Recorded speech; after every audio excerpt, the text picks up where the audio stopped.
Working on cars for a living is not a fun job. It takes knowledge, experience, expensive tools, and not to mention a lot of patience.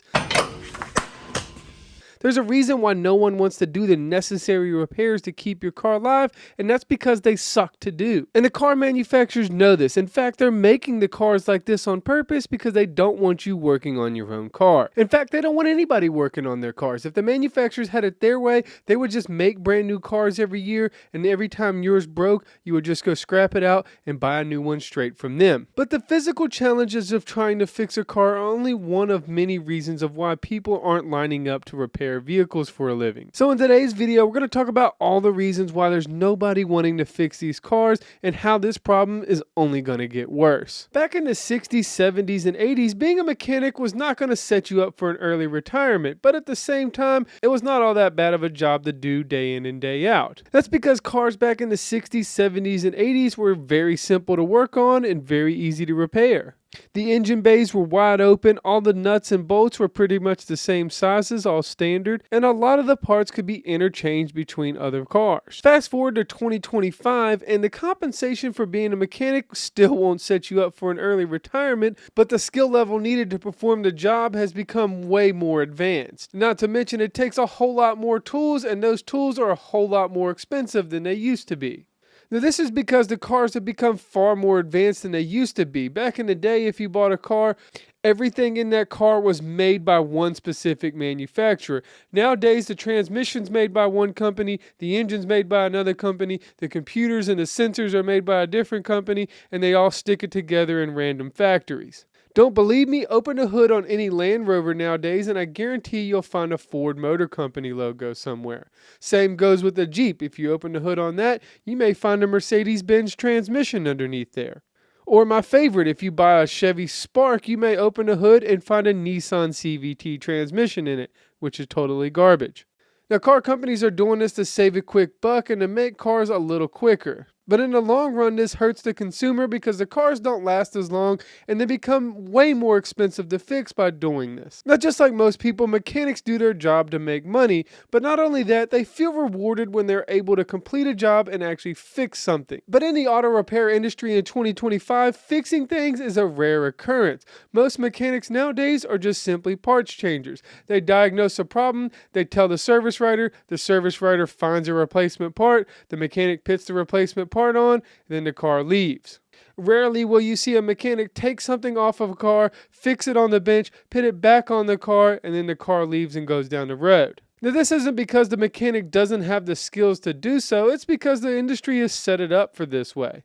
Those big car corporations don't make any money if a mechanic brings a starter in, has a bunch of spare solenoids on the side, puts a new solenoid on the starter, then it goes back down the road.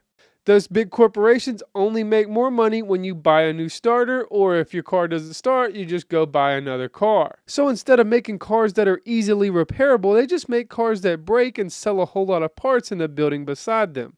Then they just pay some kid a flat rate to put it on, and then they charge the customer 5 times more, and the fat guys in suits laugh all the way to the bank. They don't care about a mechanic's skills. They don't care about the cars. They don't care how much they break. Heck, they don't even care about the consumer. All they care about is their bottom line, the dollars that they make. Now, what they're doing without even knowing it is they're killing the true value of what it means to be a mechanic. Any older mechanic will tell you the reason they fell in love with mechanics is because they love taking things apart, fixing them, and putting them back together and feeling rewarded once it works again. But since mechanics have become more like parts changers, that rewarded feeling has been dwindling and dwindling, especially when the parts that you're changing aren't as good of a quality and they don't even fix the problem to begin with. Now, this happens far too often where a mechanic will diagnose a problem, get a faulty part, put the faulty part on, and then have to redo his whole job over again because of a faulty part. Now, this is extremely frustrating when it happens and will have you darn near contemplating suicide. And to only make matters worse is when you do the job at a flat rate and you got to do it all over again and not get paid anything for it, and it's not even your fault. Now, this can usually be fixed by using the original manufacturer part if you can find it. Which brings me to my next point. There's too many parts for all these cars. If the manufacturers really wanted to make things simple, they could use all the same parts for all their different cars, making everything interchangeable. But instead, car manufacturers put different trim levels on cars that come with different engines, transmissions, and all sorts of different bells and whistles. All these different powertrain systems in all these different cars require all different sorts of parts, and some of them are readily available, but most are few and far between. This all makes the job of fixing a car that much harder because you got to spend that much more time to find the parts that'll actually work when you want to fix the car. Regardless, manufacturers keep pushing the issue and they keep developing new technology that is more advanced, harder to repair, and requires more tools and training. And that is something that all mechanics could use: more tools and more training. I've said this before and I'll say it again. I have never hired a mechanic that came in fully trained and ready to go into my shop. It has always been somebody that had to be taught on the job what to do, how to do it, and what tools to do it with. And you can't blame the guys coming in, because I myself wouldn't go out and pay thousands of dollars to a technical institute to learn all these skills when I'm not going to get reimbursed when I go out into the job market. Not to mention, the biggest investment that a mechanic usually makes into his trade is all the tools that he has to buy. No, dealerships or shops do not supply you with tools. They will with some specialty tools, but for the most part, you're going to have your own set of tools, and you're going to have to pay for them yourself, and you're going to have to replace them when they wear out or they break. Now, any smart individual is going to be like, why would I do all this when I'm just going to be getting paid a flat rate to do a couple jobs per week and not even have enough to barely pay my bills? They'd probably rather go into a different trade like welding, plumbing, or electrical work, where the tools are a lot less cheaper and the payout for the jobs you get done are a whole lot more. Auto repair is a dying trade, and it's the car manufacturers that are squeezing the little guy out, and it's working its way all the way to the top. And the scariest part about all of this is nobody seems to care. Everybody is just looking forward to the next car revolution, which seems to be the EV takeover. There are more electric vehicles on the road today than there has ever been, and that number is only growing. And as technology advances, we're going to see more and more of these cars on the road. And all the EV enthusiasts say that mechanics are going to slowly die out because EVs don't need to be repaired. And I can't help but laugh when I say that, because that is simply just not true. Just like any new technology, as these newer EVs roll out, they're going to have some issues and they're going to have some things that need to be corrected.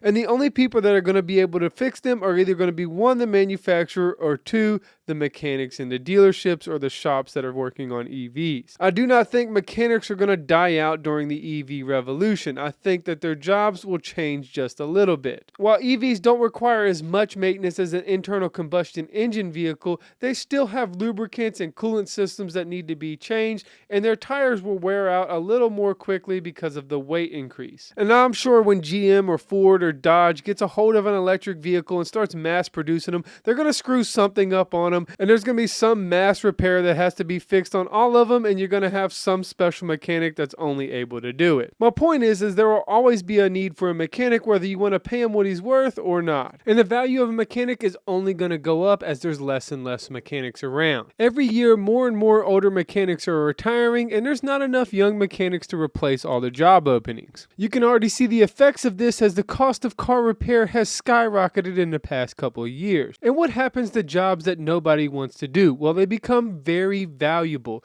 and that's what I see car repair going into in this next revolution of cars. And while EVs will be a big part of the next couple of decades, I still don't believe internal combustion engine vehicles are going anywhere. They're still being made by manufacturers today, and there's plenty of mechanics out there that know how to keep them going for many years. Which means in the future, mechanics will have to know how to work on electric vehicles as well as internal combustion engine vehicles, as well as hybrid or anything else the manufacturers come up with. And having all this knowledge and expertise as a mechanic is going to make you that much more valuable and going to drive the price up of repairs even more for the consumer. So yes, auto mechanics is a dying trade, but the demand for it is not dying. It's actually increasing. So as we get into the future, you're only going to see more and more cars on the road with less and less mechanics around to fix them, and the price to get all these cars repaired is going to go through the roof.